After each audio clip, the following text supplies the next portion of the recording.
Witam serdecznie w świecie izotopii. Dzisiaj będzie odcinek o kolorze białym.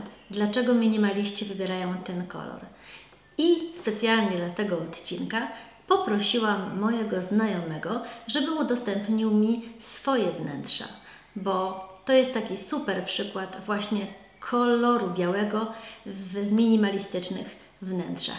Zapraszam na odcinek.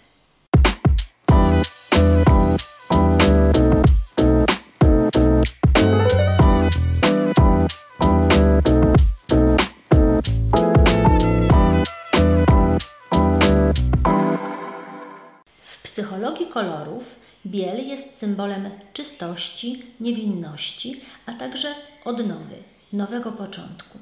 Mówi się przecież zacząć z czystą kartą albo dać komuś carte blanche, czyli wolną rękę. Ta symbolika odnosi się jednak do naszej chrześcijańskiej kultury, bo na przykład w Chinach uważa się biel za kolor nieszczęścia i żałoby i nosi się go na pogrzebach. Starożytni Egipcjanie kojarzyli ten kolor z nieurodzajem i śmiercią, bo przypominał im pustynię i bielejące na niej kości.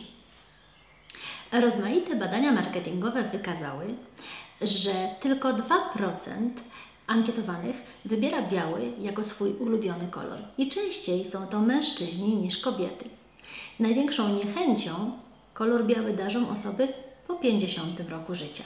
No ale tyle statystyki, bo gdyby taką kolorową ankietę przeprowadzić wśród minimalistów, to jej wyniki byłyby na pewno zupełnie inne.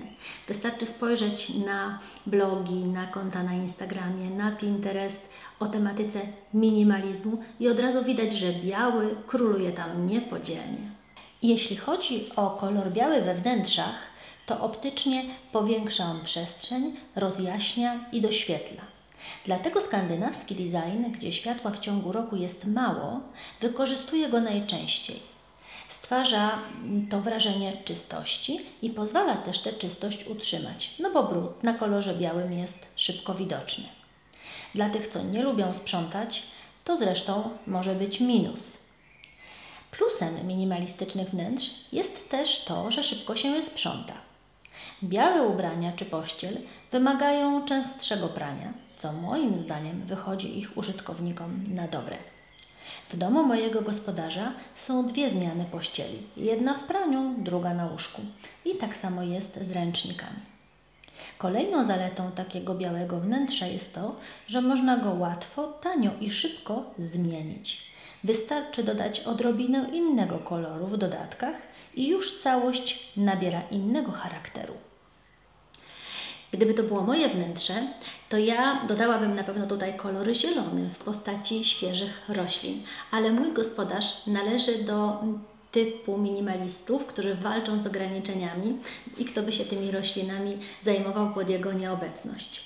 Ja zresztą o typach minimalistów nagrałam osobny odcinek, także jeśli Cię ten temat interesuje, to polecam, tutaj go podlinkuję. Muszę przyznać, że zestawienie bieli i czerni też mi się podoba, chociaż może sprawiać wrażenie braku przytulności i ciepła domowego. Zarzut, który często się słyszy pod adresem minimalistycznych wnętrz. Minimalizm jako styl życia nie sprowadza się tylko do posiadania mniejszej ilości rzeczy, ale również do ograniczania bodźców, które niepotrzebnie obciążają naszą uwagę.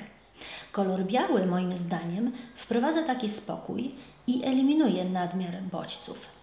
Na wsi czy poza miastem może nie odczuwa się takiej potrzeby, bo można pójść do ogrodu, do lasu, na pole i w naturze natura ma na nasze głowy taki zbawienny, kojący wpływ.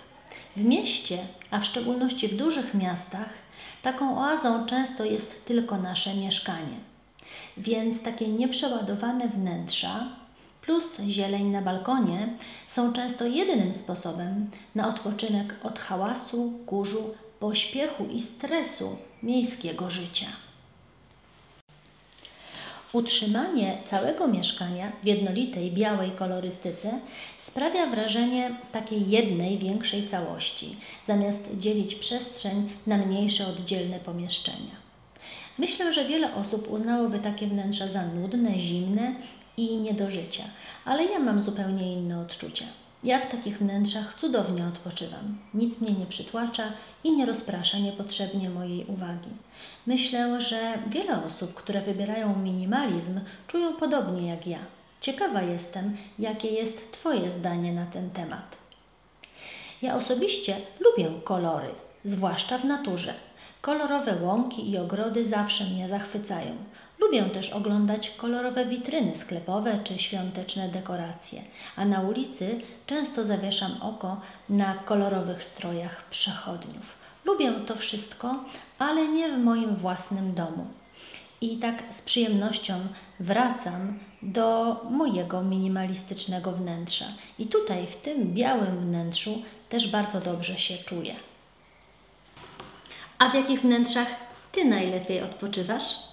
Ja bardzo dziękuję mojemu gospodarzowi za możliwość nakręcenia tego odcinka właśnie w jego wnętrzach. Serdecznie pozdrawiam i dziękuję bardzo. A jeśli podobał Ci się ten odcinek nakręcony na gościnnych występach, to poproszę o zostawienie lajka pod filmem, no i oczywiście o subskrypcję mojego kanału, jeśli jeszcze tego nie robisz. Ja publikuję nowe odcinki co 2 tygodnie, w każdą niedzielę. Na dzisiaj już bardzo dziękuję za uwagę i zapraszam za 2 tygodnie. Do zobaczenia.